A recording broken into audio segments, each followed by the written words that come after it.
bir xonada o'tirib, vaznim og'irligidan aziyat chekib o'tirardim va shunda internetga kirganimda bir narsani ko'rdim. Vazningiz og'irligidan uyalmang va shunda men o'z vaznim haqida post joylaganimda odamlar komment yoza boshlashdi. Negativ kommentlar.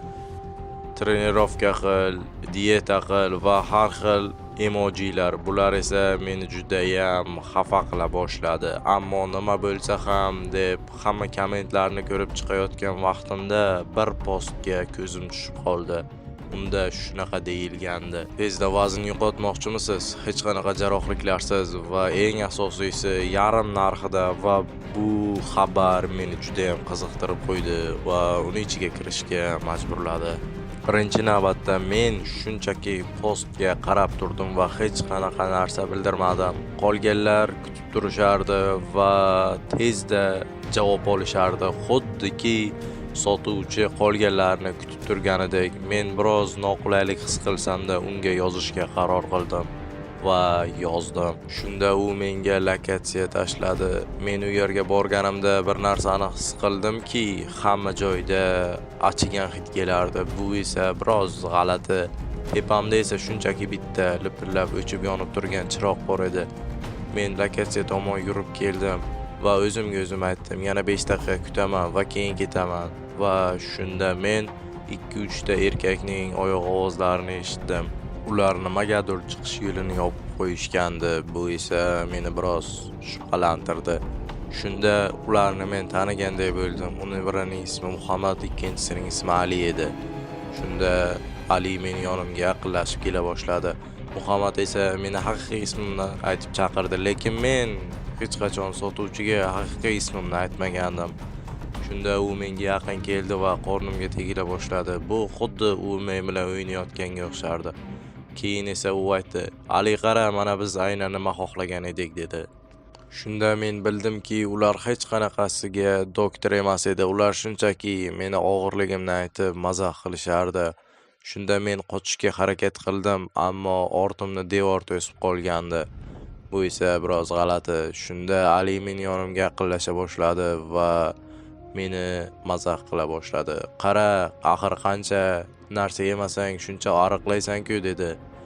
Shunda Ali kuldi va kistamdan hamyonimni, telefonimni va sumkamni ham oldi. Men ulardan yordam so'rardim, ammo hech qaysi bir yordam berishni xohlamasdi. Shunda men payqab qoldimki, ular hech qanaqasiga doktor emas edi. Shunda men xohlagan bir narsa ro'y berdi. Ya'ni ular meni ketishimga ruxsat berishdi.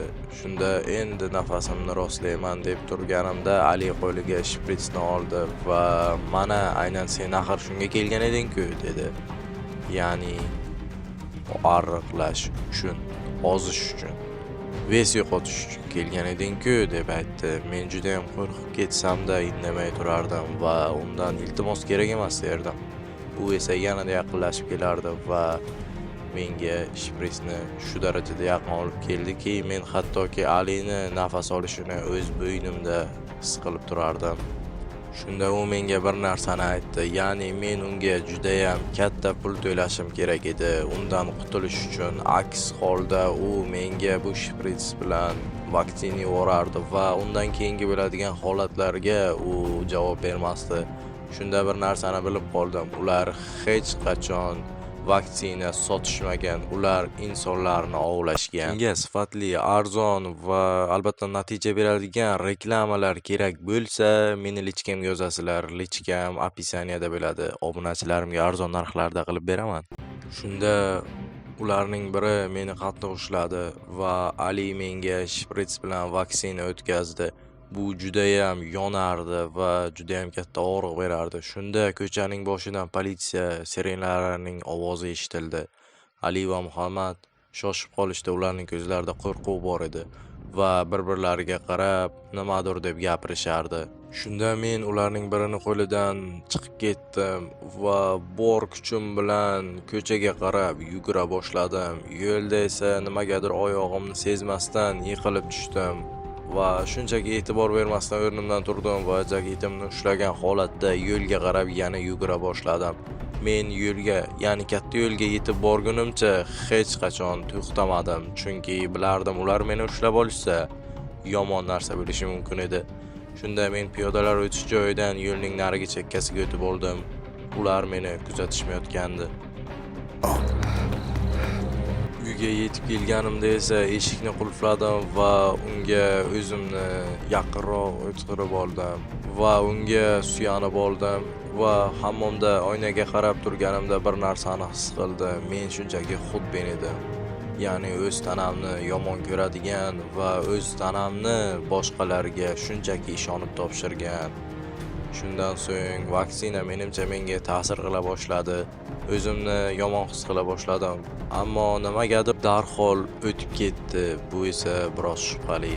Shunda men bir narsani bildim. Hamma odam ham hammaning o'zgarishini xohlamaydi. Ba'zilar shunchaki sizni yo'q qilishga harakat qilishadi va bu juda ham xatarli. Men shunchaki bir narsani aytib o'taman. Hech qachon begona saytlarga ishonmang.